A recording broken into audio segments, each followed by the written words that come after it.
na ka dhënë Allahu. Shfrytëzoni këtë mirësi të madhe, duan, lutjen, edhe fal me Zotin tënë edhe thuaj: o Zoti im, o Allah, unë kam nevojë për këtë punë, këtë punë. O Allah, o Zoti im, o ti që e lehtëson jetën tonë, o ti që na përmirëson gjendjen tonë, lehtësama dhe përmirësama gjendjen time. Kam nevojë për këtë o Zot. Fal me Zotin tënë në gjuhën shqipe, në gjuhën amtare, sepse ai e din më mirë se sa ti gjuhën shqipe. Dhe kërko çfarë kish nevojë. Drejtohu i për ulën, i përgjëruar, e jo mendje madh, edhe mburravec. Kërko prej Zotit, sepse nuk ka nan apo bab që i përgjigjet e vladit ashtu që i përgjigjet Allahu krijesës së tij. Nuk ka krijesë më të mëshirshme për njeriu se sa që është Allahu krijuesi i mëshirshëm. Andaj pra, për mëshirë, për ndihmë, për halle, për brenga, për probleme, për shqetësime, drejtoni atij që është i gjithë mëshirshëm, krijuesit, e mos u drejtoni tek krijesat. Andaj, çfarë do që e ki në zemrën tënde edhe dën me drejtu dikun si kërkesë, mos e drejtoje veç tek Allahu. Drejtoje tek Allahu, tek ai i cili përgjigjet ashtu siç ju ka përgjigjur pejgamberëve të dashurve të tij.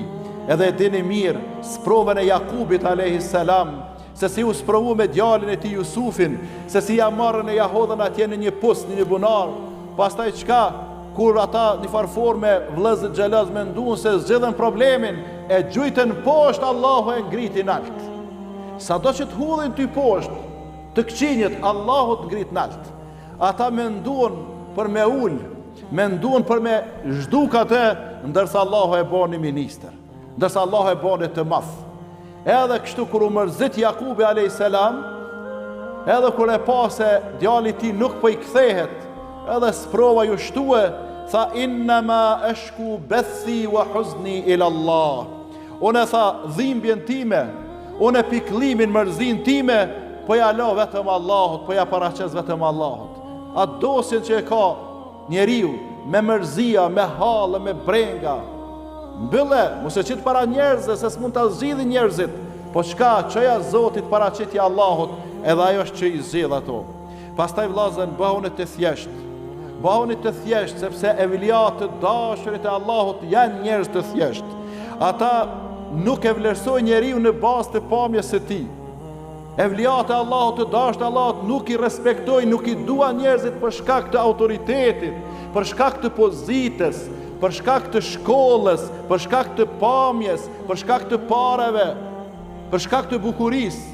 Përkundrazi, i vlerësojnë edhe i duan njerëzit për shkak që janë në rrugën e Allahut, për shkak që janë të devotshëm, për shkak që janë të mirë.